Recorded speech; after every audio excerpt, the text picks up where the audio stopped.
Beauté au tep, Djambo Amos à vous tous, mes très chers frères, mes très chères sœurs. J'espère que vous êtes heureux et heureuses de me suivre à nouveau pour cette podcast channel. Nous sommes à vous tous. Voilà. Bon, aujourd'hui, nous allons donc commencer notre première séance de lecture par rapport au manga. Bon, séance de lecture, c'est beaucoup de choses. Je ne sais pas si on va techniquement lire, on va pas lire. En fait, je vais me servir de ma mémoire par rapport à une série que j'ai déjà vue. Et nous allons commencer. Donc, nous allons parler des mangas. Nous allons parler de la psychologie. Nous allons plutôt prendre en thématique des mangas plus centrés sur la psychologie. C'est vrai que la majorité des mangas ont quand même ce volet. Mais là, nous allons partir sur un registre bien particulier. Les mangas qui ont une thématique qui oblige l'esprit, le psyché à fonctionner dans tout type de phase, dans tout type de contexte. Et donc là, nous allons utiliser un manga que j'avais déjà présenté il y a fort longtemps. Depuis ceux qui connaissent cette chaîne sauront effectivement la série que c'est. J'ai préféré commencer par cette série parce que, comme j'ai dit, je l'ai déjà présentée. Donc, il est plus facile pour moi de commencer par elle et de terminer par elle. C'est-à-dire que je ne parlerai plus de cette série après que j'aurai présenté l'objet que je voudrais vous faire comprendre au travers de cette série. Et comme elle est assez longue, c'est-à-dire elle n'est même pas terminée, ça va être assez complexe pour moi de sûrement finir ça en une séance. Donc je risque de peut-être m'arrêter à un niveau et revenir plus tard sur cette série, mais j'entamerai également d'autres mangas qui sont à peu près sur le même volet pour expliciter nos séances de lecture. Donc sur ce, je vous invite à liker, à partager la podcast channel. Je vous remercie de soutenir cette chaîne. Voilà. Donc, nous allons parler de Berserk. Berserk, ça je l'avais déjà présenté, mais je vais maintenant aller sur un volet un peu plus profond, aller un peu plus en profondeur dans ce manga qui, pour ma part, est l'un des mangas les plus exceptionnels de toute la Terre qui a été créé, effectivement. Oui, les personnages sont locodermiques et d'autres pas techniquement. Mais ce qui est très intéressant, c'est que ces personnages-là ont quelque chose de lié à nous, quelque chose de lié au phénomène mélanodermique. Vous allez le comprendre au travers de la vie et de l'explication de ces personnages. Je ne vais pas vous spoiler la série pour plusieurs raisons, parce que il faut bel et bien que les gens aillent la découvrir. Et effectivement, je vais vous faire un petit warning, parce que cette série n'est pas faite pour tout le monde. C'est un public, comment dire, qui a le cœur sur la main, qui peut le voir. Effectivement, il y a aussi malheureusement des pervers qui regardent cette série, mais il faut avoir une âme et un cœur, un esprit solide. Parce que ce qui se passe dans cette histoire est très très très sombre, est très obscur, violent, il y a beaucoup de violence, il y a du rape, il y a beaucoup d'autres phénomènes, des abus, etc. Donc, nous allons parler de Berserk, nous allons parler des personnages, nous allons parler de l'esprit de ces personnages, nous allons parler du psyché de chaque personnage de Berserk. Qu'est-ce qui les a amenés là? Pourquoi est-ce qu'ils agissent comme ça? Quel est le but? Donc, c'est très important. Nous prendrons leur signification spirituelle, spirituelle, mentale, pour pouvoir expliquer le traumatisme que vivent les mélanodermes. Pourquoi beaucoup de mélanodermes risquent de rester dans un monde des ténèbres à l'éternité si, effectivement, ils ne veulent pas s'en sortir. Effectivement, Berserk, c'est une série où, bien que les événements soient malheureux, tristes, obscurs et dégueulasses, il y a cette volonté de sortir de là, cette volonté de sortir des ténèbres, cette volonté de trouver un monde de paix malgré le climat obscur qui règne constamment. Donc, allons-y. Je vous invite encore à liker, à partager. Je vous remercie. Donc, Berserk, qu'est-ce que c'est que d'abord ce mot avant de parler de la série proprement dite? Berserk, ça veut dire quelqu'un qui est fou. Ça veut dire fou furieux, ça veut dire instabilité, c'est de l'instabilité. C'est quelqu'un qui est hors de contrôle, qui est toujours dans la colère, dans l'excitation, qui est sauvage, qui est frénétique, c'est-à-dire il va dans la folie la plus pure. C'est quelqu'un qui a laissé l'instinct agir. Que beaucoup disent instinct animal, mais moi je dis l'instinct négatif, l'instinct sauvage, l'instinct enragé. Voilà. Donc, c'est quelqu'un qui s'est laissé mettre dans la folie dans l'insane, dans l'hystérie. Il est complètement out of control. Donc, c'est ça Berserk. Le Berserk ou The Berserk. Maintenant, on va parler de la série à proprement dite. Berserk, de son nom japonais, bon, vous savez que les Japonais ont une manière de prononcer l'anglais, bien que, voilà, ça s'appelle Beruseroku, qui veut dire donc ce que je viens d'expliquer tout à l'heure. C'est un manga, si vous préférez le terme, qui a été illustré et écrit par Kentaro Miura, qui est mort depuis 2021. C'était un mangaka, un artiste japonais, qui était connu pour ses séries à thématique dark fantasy. La dark fantasy, qu'est-ce que c'est de manière assez brève? C'est un style littéraire et même illustratif et artistique lié en fait à des univers obscurs. Obscurs dont, effectivement, dark, obscur, où on est dans un univers effrayant, alarmant, inquiétant et qui n'inspire pas de positivité, qui n'inspire pas de paix et qui effectivement laisse les individus dans l'angoisse permanente. Ce n'est pas comme dans les autres shonen ou les cartoons, où on a quand même l'espoir, on sent que quelque chose va venir pour aider, pour blablabla. Je dis pas que dans Goethe, dans Berserk, il n'y a pas ces petits moments où quand même il y a une lumière qui vient, mais on constate que effectivement on reste dans l'angoisse, on a une certaine réalité parce que les miracles c'est difficile. Mais donc nous sommes dans un contexte où on aura un peu besoin de fantaisie pour que les personnages s'en sortent. Donc on est dans un registre obscur, gênant et totalement difficile à expliquer, mais vraiment très très sombre, où effectivement des éléments fantastiques, c'est-à-dire irréels, qui viennent un peu d'un autre univers spirituel, vient pour effectivement ajouter un plus dans cette histoire qui est déjà sombre. Ces éléments fantastiques peuvent être des êtres obscurs et d'une dimension ténébreuse. Ça peut être aussi des êtres d'une dimension plus positive, des elfes, des sortes de gardiens, purificateurs, etc. Donc, c'est un peu ce style d'univers, c'est un peu ce style de monde que, effectivement, le mangaka, le dessinateur, l'auteur, aimait et a préféré comme thématique de toutes ces séries qu'il a réalisées depuis longtemps. Mais la série la plus connue, du moins celle que l'on connaît le plus, c'est Berserk, qui a commencé depuis 1989 et qui a continué et qui continue jusqu'à sa mort, parce que les gens pensent que le dessinateur est mort, c'est terminé. Non, ce mangaka était assez intelligent pour donner directive de la suite de son histoire à son équipe. Ça que c'est une équipe. Donc c'est une série qui a eu plus de 60 millions de copies, ça a circulé dans le monde que ça a pu circuler et dont les gens ont beaucoup apprécié, etc. Dans cette histoire, on est dans une période médiévale européenne. Ça tient la route parce que c'est vrai que ça aurait pu être au 21e siècle. Mais le mangaka, il aime beaucoup ce type, du moins, il aimait beaucoup ce type de thématique pour appuyer ses propos. Ces mangas étaient un peu comme à l'exemple d'autres dark fantasy. Je pourrais donner Green Saga et autres, c'est-à-dire ces histoires de faiseurs de rois dans une époque médiévale très obscure et où il n'y a pas beaucoup d'espoir, pas les imaginaires, c'est-à-dire Jesus Christ. Donc, pour comprendre un peu, il faut que les gens sachent ce que c'est que la période médiévale. Bon, je pense que beaucoup le savent, mais aussi peu le savent et peu comprennent ce que c'est que cette période pour expliquer là où on va arriver dans cette série.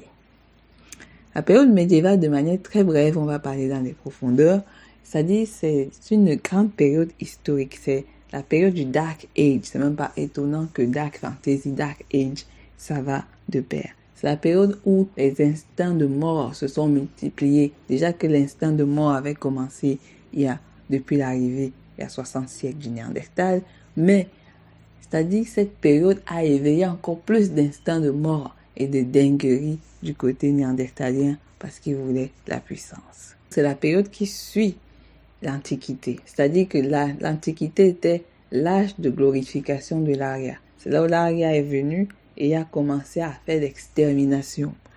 Donc elle débute dans les environs de 476 à la chute des empires romains et prend fin en 1492, donc ce qui a suivi la Renaissance. On était dans la force du clergé, là où les églises avaient une puissance, une grande dominance. Tout était régi par la religion et c'est la religion qui gouvernait le monde. Quand je parle de la religion, je parle de la vision judéo-chrétienne, c'est-à-dire la vision des peuples de l'Orient. Donc, on reviendra un jour sur ça. Effectivement, on devra même parler du Moyen-Âge lorsque je ferai la suite de Cheikh Anta Diop, Nation et Culture, qui se posait la question sur comment, soi-disant, ce peuple qui a réussi à faire ce qu'on appelle le Dark Age a pu créer ce qu'ils appellent les pyramides. Maintenant, ils disent que ce sont les Anunnaki, dont des personnages autres ou des petits gris. Ils font tout pour effacer le mélanoderme de cette histoire. Donc nous y reviendrons sur le Moyen-Âge, bientôt, tôt ou tard, je l'espère, malgré la pause que je ferai après cette séance. Parlons directement de l'histoire. Mais comme j'ai dit, je ne vais pas spoiler cette histoire. Ceux qui pourront iront la découvrir. Mais je dis bien, je n'invite pas tout le monde à le voir. Âme sensible, s'abstenir. Âme sensible, s'abstenir. C'est tout ce que j'ai à dire. Ceux qui ne sont pas sensibles peuvent voir cette série. Ne la voyez pas de manière à mettre votre cœur. Il s'agit d'une série qui a une thématique encore plus profonde que n'importe quel manga et autres histoires que vous connaissez. Actuellement, cette série est à 376 chapitres. Moi, ce dernier chapitre que j'ai pu voir était en avril. Bon, je ne sais pas le temps que cette vidéo soit éditée, c'est-à-dire que je finisse mon édition et tout. Peut-être que des nouveaux chapitres vont s'ajouter. Je l'ignore, mais cette série prend vraiment du temps parce que c'est pas très évident et c'est pas facile. La thématique est trop profonde pour la bâcler aussi facilement. Sinon, ça n'aura pas trop de sens. L'histoire se situe, je le rappelle bien, à l'époque médiévale européenne parce que l'Europe inspire mieux pour ce type d'histoire. Elle est centrée donc sur des personnages tels que Goethe, qui est encore appelé le Swordsman, c'est un épéiste si vous préférez, je crois que c'est le meilleur terme, et Ona Griffiths. Ces deux personnages sont les personnages clés de cette série. Ils sont les personnages clés de cette série parce que c'est autour d'eux que cette série fonctionne. On a des moments de régression, des moments de progression de ces deux personnages qui sont liés par le même destin, du moins si on peut le dire. Puisque la série circule sur une thématique qui est appelée la causalité. La causalité, je vous l'avais déjà expliqué lors d'une de la séance sur l'eugénisme, mais comme j'ai dit, cette séance, je l'ai pas très bien éditée, c'était encore mes débuts, donc j'expliquais pas très bien la loi de cause à effet. Mais vous allez remarquer que cette série est particulière dans cette histoire de cause à effet. Donc aussi on est lié à ce qu'on appelle la destinée. Je vous ai dit que la destinée ne fait pas partie de notre histoire. C'est le locodème qui vit dans la destinée. Pourquoi? Parce que la destinée implique quoi? La destinée implique que tout a déjà été fait de A à Z. Donc le créateur, lorsqu'il a créé l'univers, il savait très bien qu'il allait créer plusieurs types d'univers avec des êtres ci et là, qu'un être allait déjouer la règle du jeu qui était fait par l'univers et qu'il allait venir créer des grabuges, créer des assassinations, des génocides de masse et aujourd'hui il allait jouer des petits sensibles, des petits gentils, etc. Donc, je doute que le créateur, qui n'est pas un être qui est laissé par les émotions, pouvait laisser ce type de choses. Donc la destinée fait partie du monde locodérmique. Et si on réfléchit, on ne peut pas trouver ça normal que dans l'univers, des gens créent un univers tout en sachant que des gens vont souffrir, mourir, etc. Ça veut dire que cette personne qui, soi-disant, crée l'univers est un malade, c'est un déréglé.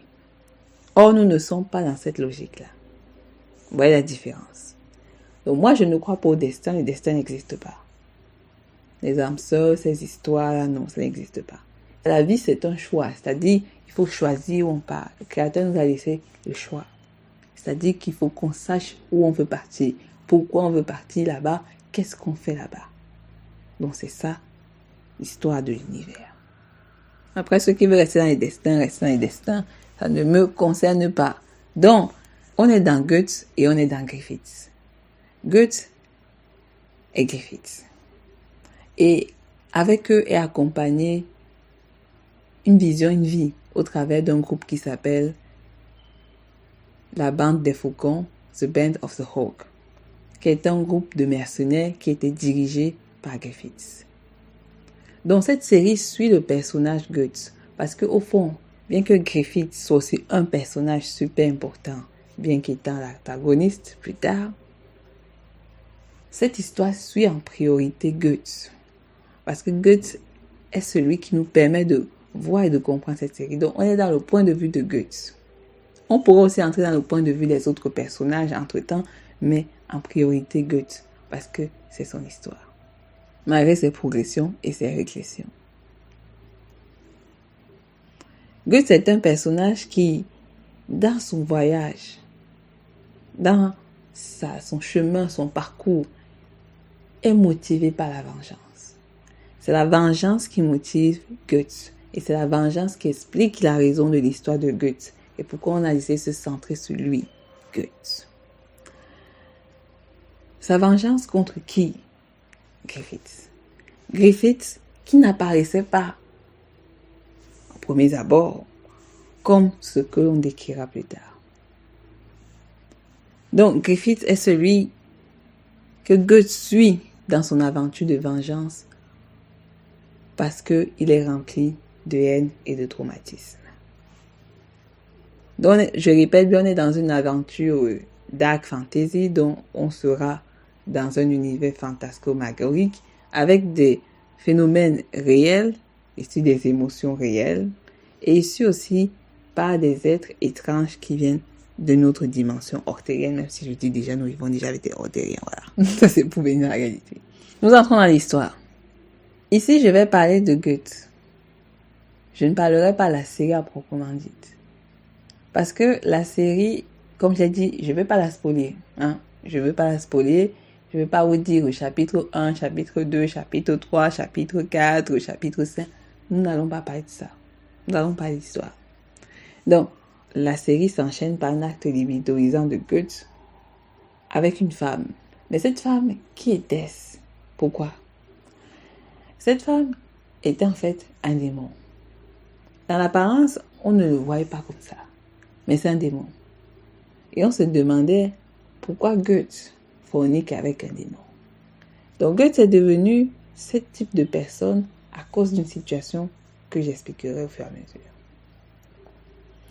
Et donc, cet acte est celui qui enclenche le départ de la série. Ce qui peut être très disturbing, c'est-à-dire ça peut être un peu déroutant lorsqu'on entame une série. Et donc, ce démon-là, c'est un démon qui voulait piéger. Le démon pensait qu'elle avait piégé Goethe, mais c'était Goethe qui la piégeait. Et le démon, comme c'est un esprit qui ne vit que de par ses désirs, a été piégé dans le désir, pensant que c'était elle qui manipulait. Donc Goethe, c'est quelqu'un qui est prêt à tout.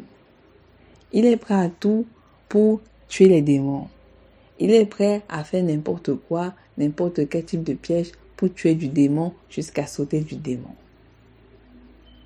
Lorsqu'on voit ce type de personnage, on peut se demander comment est-ce que Zanéter, tu veux nous relier à ce personnage? Effectivement, c'est ce que beaucoup de mélanodermes sont devenus. Ils couchent avec l'ennemi, soi-disant pour se venger, mais est-ce que c'est réellement la meilleure des méthodes? Même Goethe, lors de son voyage au fur et à mesure, lorsqu'il repense, et qu'il repensera même à tout ce qu'il était obligé de faire pour sa vengeance, lui-même sera dégoûté. Parce qu'au final, c'est dégoûtant. Donc, Goethe, il est né d'une femme pendue au pied d'un arbre. C'est-à-dire, la série commence, on voit des tonnes de cadavres, notamment sa maman. Sa maman qui était pendue par, je ne sais pas si c'était des rois, des trucs comme ça, qui tuaient des gens parce que il les traitait de sorciers, de démons, etc. Donc, il est né de cette manière. On voit déjà que le personnage fait un peu, il donne une drôle d'impression. Tout de suite après, il a été ramassé par une femme qui désirait avoir un enfant. Donc, on va dire que le malheur de la maman de Goethe a enclenché le bonheur instantanément d'une autre femme qui voyait donc à distance une femme enceinte se fait pendre au pied des arbres, du moins on va dire arbre à cadavre, comme c'était au Moyen-Âge. Donc Goethe est né d'un traumatisme. Il est né d'un accouchement traumatisant. Ce qui expliquera aussi la manière dont cet enfant va grandir, va venir. Sa mère a été dans un sentiment brusque avant de mourir, et évidemment brusque avant de perdre l'enfant. Ce qui va impacter dans l'épigénétique du personnage, comme le mélanodèrme. Donc cette femme qui désirait avoir un enfant a recueilli cet enfant Goethe.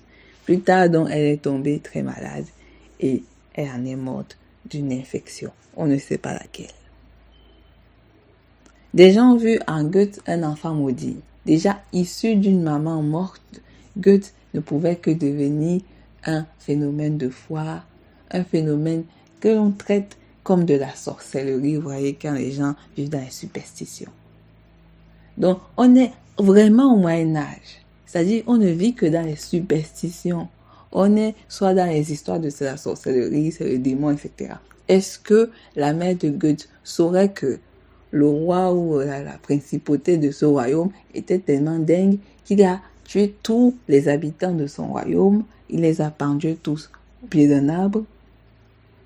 Est-ce qu'elle le savait? Est-ce qu'elle savait que son dernier jour avec son enfant allait être comme ça? Non. Elle se posait même peut-être dans sa tête, elle se dit, le bébé va mourir avec elle. Mais le bébé n'est pas mort avec elle, étrangement. Goethe a survécu. Parce que ce bébé, ce fœtus, du moins cette forme-là qui est sortie de son ventre, avait l'instinct de survie. Peut-être transmis par sa maman qui ne voulait pas qu'il meure. Mais au Moyen-Âge, les gens ne pensent pas comme ça. Au Moyen-Âge, les gens pensent, c'est le démon, sa mère, voilà, hérétique, voilà, et les trucs sortent, voilà. On est vraiment dans une pensée obscure. Et c'est ce qu'est devenu le mélanodèrme. La transmission de cette maladie que le leucodèrme nous a transmis, nous le vivons aujourd'hui. C'est pour ça que je dis que actuellement le peuple mélanodèrme vit dans le Moyen-Âge. L'esprit du noir est comme au Moyen-Âge. À la différence de certaines époques, les gens comme auraient été traités de sorciers, de je sais pas quoi, de machin, mais vu que beaucoup de nos parents dans le passé ont fait beaucoup de travail sur la spiritualité, l'éveil de conscience, etc. Ce qui fait que certaines personnes et nombreuses personnes ne nous traitent pas de gens dingues ou de sorciers ou de fils de démons, etc. Parce que nous voyons très très bien d'où vient ce type de pensée. Et nous voyons très très bien à quel point les gens étaient bousculés dans la folie du Néandertal. Donc, voilà, Goethe est dans une époque qui est compliquée et qui ne pouvait que suivre à cette complication. Il a été pris par Gambino. Gambino était soi-disant ce qu'on peut dire son père adoptif, entre guillemets.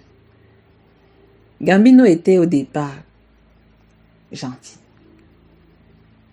Il aimait Goethe, il l'appréciait.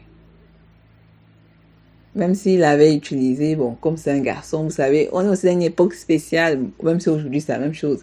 C'est un garçon, donc ça veut dire qu'il doit aller faire le militaria, même s'il a 3 ans, 4 ans, au mieux qu'il le s'apprête. Et Goethe aussi était prêt à ça.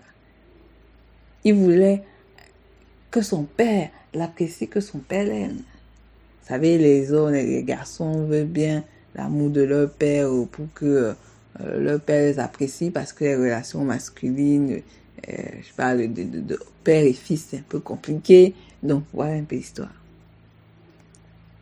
Donc, il a accepté la militarisation, il a accepté tout ce phénomène. Suite à la mort de sa femme, donc de Gambino, qui est une mort très étrange, dont elle est morte d'une certaine infection, peut-être la peste noire, j'ignore laquelle, peut-être une MST, moi je ne sais pas, le dessinateur ne s'est pas attardé sur ça.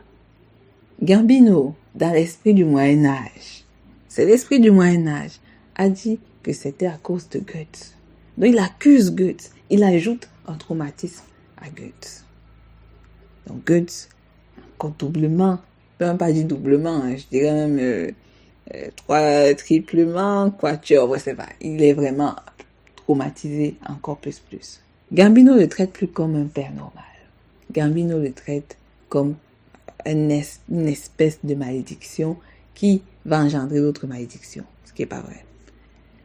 Mais Goethe continue, il se bat il le suit dans les combats, dans les trucs, j'ai oublié comment on appelle ça, les conquêtes guerrières.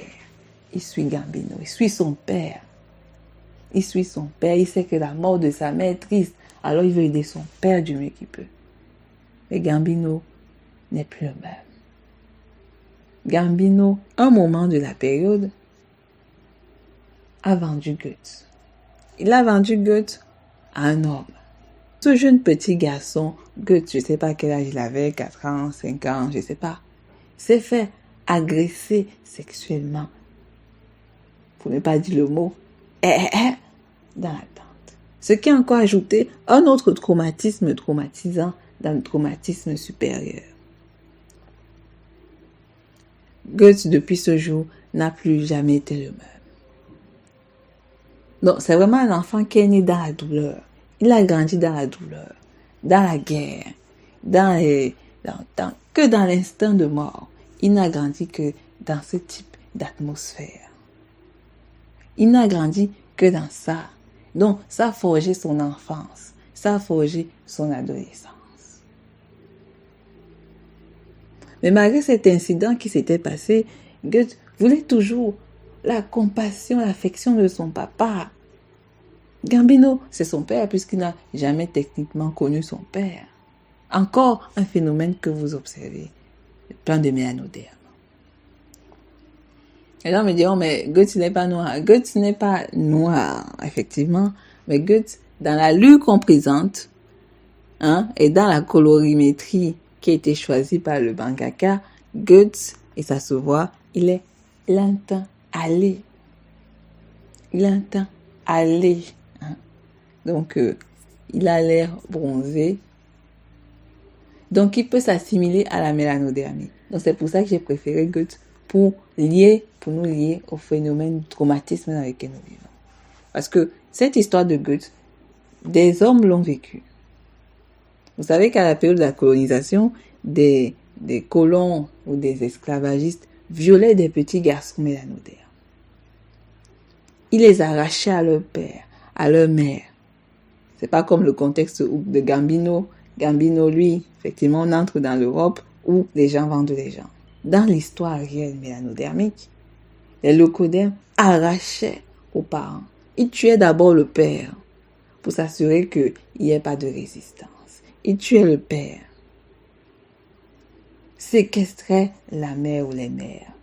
Arrachaient les enfants. Garçons, filles. Guts, il a fallu que ce soit un garçon. Et comme le leucoderme n'a aucune moralité, il violait les petits garçons. Donc Guts a été marqué à vie. C'était sa première expérience sexuelle et ça a été par viol. Ça traumatise. Ça entre dans l'épigénétique. Ça veut dire que si Guts est un enfant demain, cet enfant aura des réflexes étranges issus de l'épigénétique de ce traumatisme. Donc, malgré cela, et parce que c'est son seul père, c'est la seule personne, c'est-à-dire c'est le seul type d'affection que Guts a connu, et c'est une affection qui n'est pas une affection, c'est-à-dire c'est le seul type de contact humain qu'il n'a connu en fait, Guts, que des bizarreries en fait. Je peux même pas vous expliquer, ça c'est de la bizarrerie. C'est pour ça que, malgré ce qui lui arrivait, il cherchait inconditionnellement l'affection de Gambino, son père. Qui malheureusement est son père. Voilà. C'est une vérité. Bon, pas son père biologique, mais adoptif. Mais c'est son père. Jusqu'à ce que Gambino, dans la rage, explicita sa haine pour Guts. À quel point Guts a tout arraché à lui. Que sa femme n'aurait jamais dû le ramasser. Gambino a mis du temps pour expliquer cela. Mais Guts c'était quoi? Il était encore enfant. Il n'avait pas encore atteint l'adolescence. Mais Guts, il ne comprenait pas. Il a dû comprendre lorsque Gambino sortit l'épée pour le tuer. Et le réflexe de Guts, qui est un enfant qui a toujours survécu, qui a toujours voulu se battre, qui même lorsque sa mère, en poussant le dernier cri, a plutôt poussé l'enfant, Il aurait pu mourir lorsqu'il était éjecté du ventre de sa maman. Mais il s'est battu, il a voulu survivre. Donc, Goethe, qu'il le veuille ou pas, il a des réflexes de survie. Il a des réflexes de survie. Et c'est ce réflexe-là qui l'a amené à battre Gambino, le déréglé mental. Voilà l'enfance de Goethe. C'est ce phénomène qui a créé Goethe et qui l'a créé, comme on va le comprendre et découvrir. Donc, plus tard, on va dire 4 ans plus tard, il découvre Griffith. Griffith, il va jouer un personnage clé dans la vie de Goethe. Il va jouer celui qui a permis Goethe de découvrir, de comprendre le monde et de ne pas que se laisser prendre par ses émotions, de ne pas vivre comme un animal, de ne pas vivre dans le suivisme. À ce moment-là, Goethe va commencer à grandir. Bien qu'avant la rencontre avec Griffith, Goethe vivait encore des instincts de protection, de survie. Il n'avait pas le choix aussi. On est dans une période où les gens s'entretuent, tu trouves quelqu'un, tu as faim, et bien tu vas le tuer parce que tu veux manger. On est au Moyen-Âge. Je ne dis pas que le monde actuel est meilleur, mais il faut vous dire qu'à cette période, c'était vraiment la sauvagerie. La sauvagerie pure.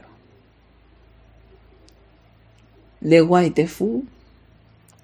Le clergé est fou, tout le monde est fou. C'est la folie partout en fait. Et comme je vous le dis, ça n'étonne pas qu'aujourd'hui le Mélanodème soit fou. Parce qu'il était touché, il était en contact avec des déréglés. Et les déréglés l'ont contaminé. Donc Goethe a suivi ce personnage, il était attiré par ce personnage qui s'appelle Griffith, mais pas une attirance comme vous pouvez l'imaginer. Leur première rencontre était certes un peu belliqueuse, voilà. Il y a eu des petits litiges, des conflits. Et c'est à la première défaite de Goethe contre Griffith que Goethe a commencé un peu à changer de comportement, à se re-questionner. Goethe, donc comme j'ai dit, c'est en côtoyant Griffith qui finit par, avoir une certaine maturité. C'est-à-dire, il fait des batailles, il apprend à être dans un groupe. Goethe avait l'habitude d'être un mercenaire qui allait entre ci et là dans les batailles. Il n'était pas forcément dans le groupe. Il entrait dans un groupe, il fait les batailles, il gagne un peu d'argent, il donne quelques pièces. C'était super, la vie est bien. Voilà, comme ce qu'est devenu plein de mélanodères. Ils acceptent n'importe quel type de job, on leur donne l'argent, on les utilise comme ils veulent, ils s'en fichent. Tant qu'on les utilise, la vie est bien. Vous voyez bien la similarité. C'est pour ça que je dis que ce personnage-là, et nous, on est assez similaires.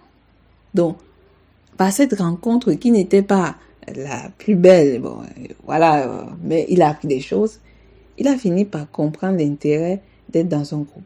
Cette fois-ci, il était véritablement dans un groupe. Il n'a jamais été techniquement dans un groupe, mais cette fois-ci, il a été dans un groupe. Goethe a dû apprendre à vivre avec autrui. Il a dû apprendre à faire confiance. Il a dû apprendre à se laisser faire tapoter à l'épaule, chose qu'avant, il ne supportait pas. Le toucher d'un homme, surtout d'un homme, est insupportable. Parce que dès qu'il était petit, il était terriblement affecté par un traumatisme dans l'ensemble des traumatismes qui a constitué Goethe. Donc ça a joué et ça joue dans son ADN.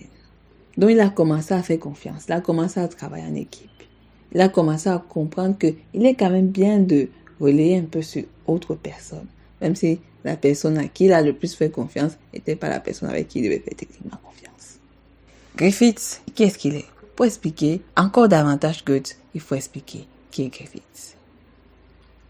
Griffith est celui qu'on peut appeler la chromatique. C'est le Néandertal pur.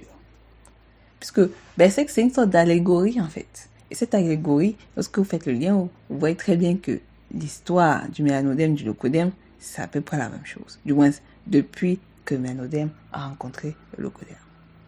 Donc Griffith a une apparence angélique. Griffith ressemble à un ange. Lorsqu'on le regarde, il a les cheveux blancs, éclatants de pureté dans des cheveux achromatiques. Il a des yeux bleus, perçants, tel un faucon. C'est pour ça qu'il appelle la bande de Hawk.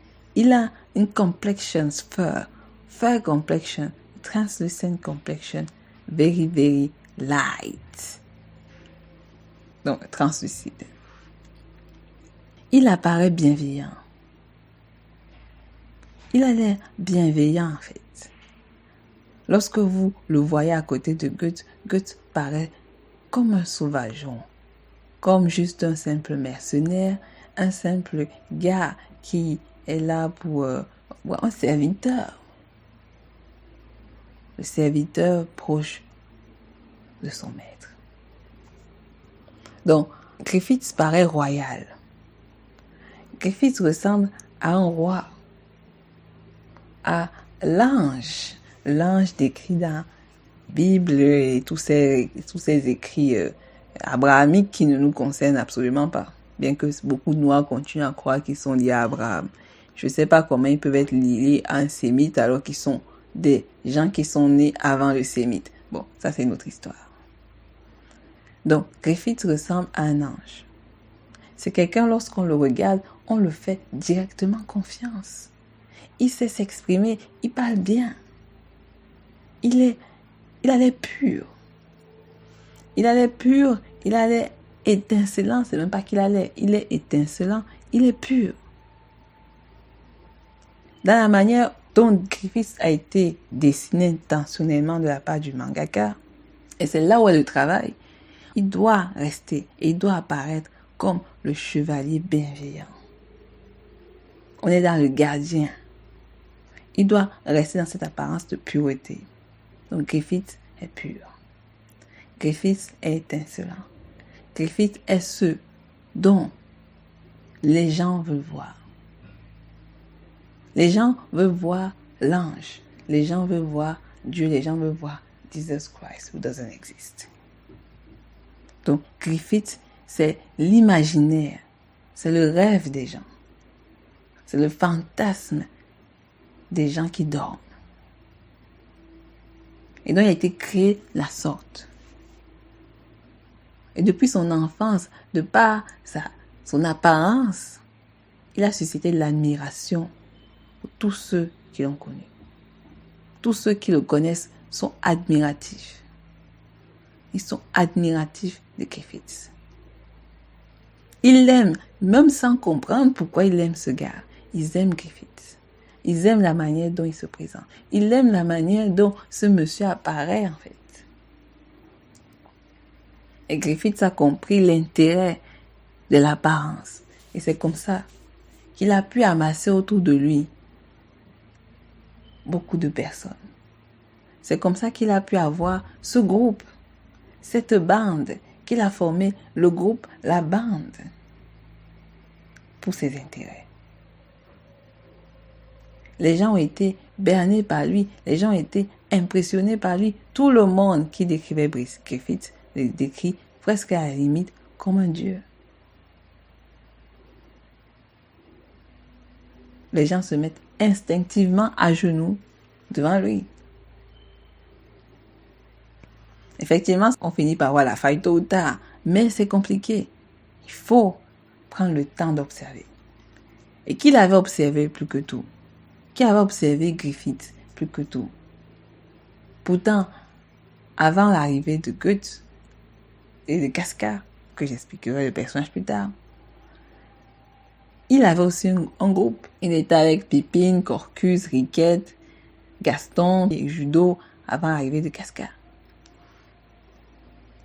Personne n'a remarqué de s'interroger sur ce personnage, qui paraissait trop étincelant pour être trop étincelant en fait. Et donc, son allure a fait de lui instinctivement un chef. Il est devenu le leader. Si vous voyez peut-être dans la rue, si on met par exemple, Griffith et Goethe viennent devant vous. Lorsque vous regarderez l'un ou l'autre, lequel vous allez choisir? Vous allez choisir qui? Griffith, Goethe, Griffith ou Goethe en fait. Goethe, c'est le berserk. Vous avez écrit que le berserk, c'est un être out of control. Il est fou. Il est pris par ses émotions. Il est trop facilement bernable. Il suffit qu'il soit en difficulté, il panique. Il panique en fait. Griffiths, il a une manière de paniquer qui est particulière. Mais il ne va pas paniquer comme Goethe. Ce qui fera qu'il sait faire ce qu'on appelle the composition. Il compose. Il va se maîtriser. Même si à l'intérieur, il est en train d'exploser dans tous les sens.